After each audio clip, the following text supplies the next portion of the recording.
Now, is 2014 the year for you to start your business? Simone Cooper, who's the head of franchising as well as enterprise development at Standard Bank, and Nazeem Martin, MD of Business Partners, joins us now for more insights. Nazeem, let's start off with you to get your insights on this. Is franchising necessarily a best way to open up a business or to start up one?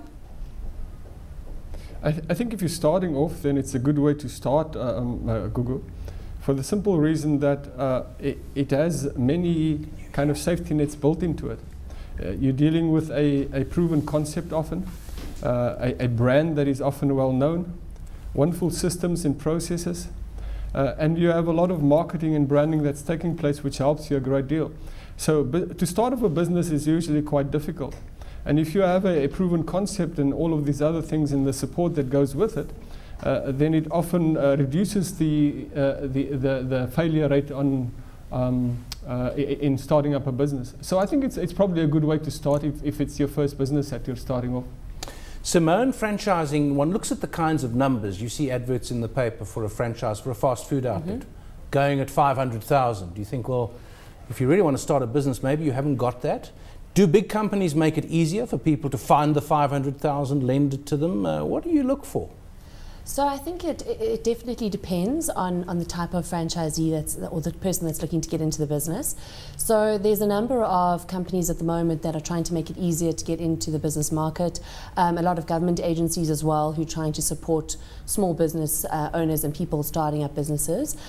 So there definitely are those options to get into the space.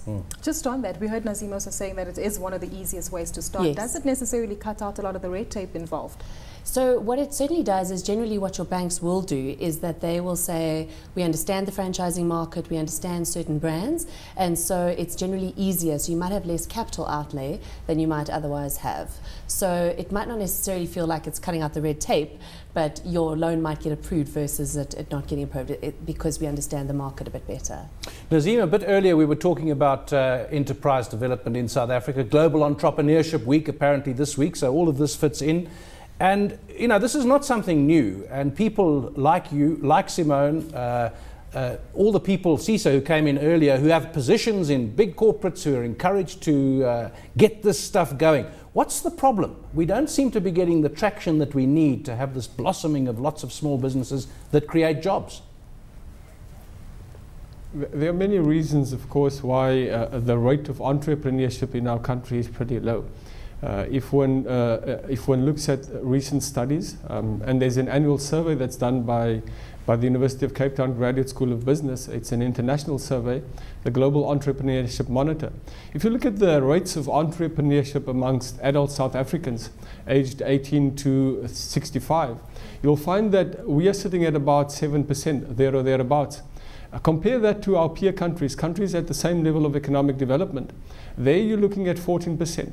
So one's got to ask yourself, why is it that South Africans are not prone to go out there and become entrepreneurs? And I think there are many reasons for that. I'm going to be a little bit controversial and say that one of the things that's probably inhibiting South Africans, especially black South Africans, from pursuing entrepreneurship as a noble route is that things like employment equity, legislation like employment equity and black economic empowerment as unintended consequences. If I'm a young black South African graduate, why should I go and become an entrepreneur? It's a lot harder work. You work 24 hours of the day. You have as many bosses as you have clients. Instead, I'd rather try and find a job in corporate South Africa where I earn a good salary. I have a window office. I may even get a company car at some point in time, and I may even get to go and play golf every Wednesday afternoon or so. So I think there's some pieces of legislation that discourages South Africans from going out there and being entrepreneurs. And I think the other thing, of course, is we don't make it easy for people to go out there and set up businesses. You alluded to it, and Simone alluded to a little bit earlier. You've got all the red tape. I think there are about 44, depending on which business you're starting, there are about 44 to 48 different pieces of legislation you have to comply with, from national legislation to provincial laws to local municipality ordinances and so on. So I think we need to figure out a way in which we can streamline things, make it a lot easier for people to set themselves up, to start businesses and to grow those businesses. If we are going to compete with other countries in the world as a destination for foreign investment, but also also for our local entrepreneurs to come into their own and do what we want them to do, which is go and start those businesses, grow them, and employ a lot of people, because that will help us in address the joblessness that we have in our country right now.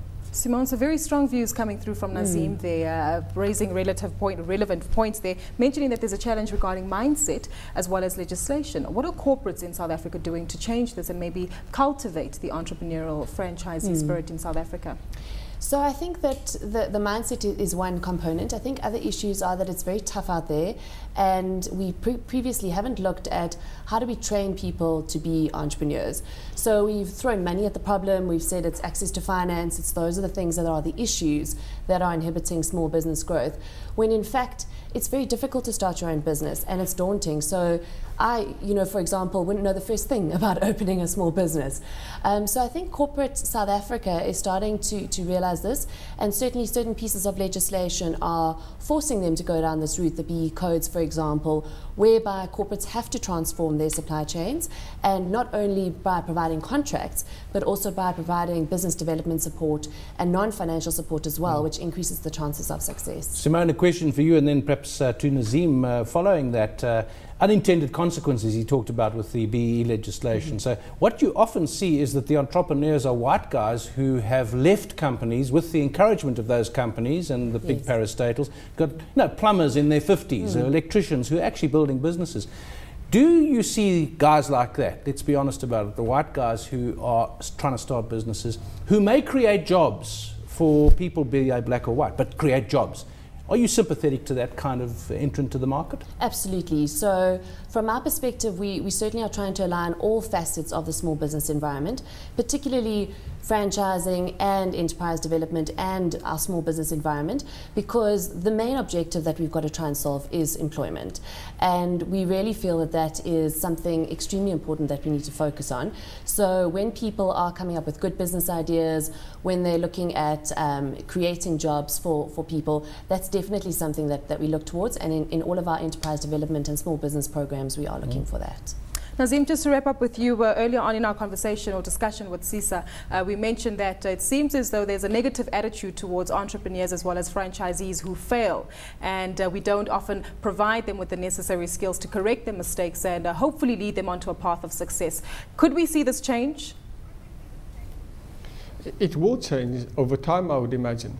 If one looks at a very successful country like the United States, where entrepreneurship really flourishes, whenever people start up a business and they fail, or they buy a business and they fail, failure at entrepreneurship is held up as a badge of honor.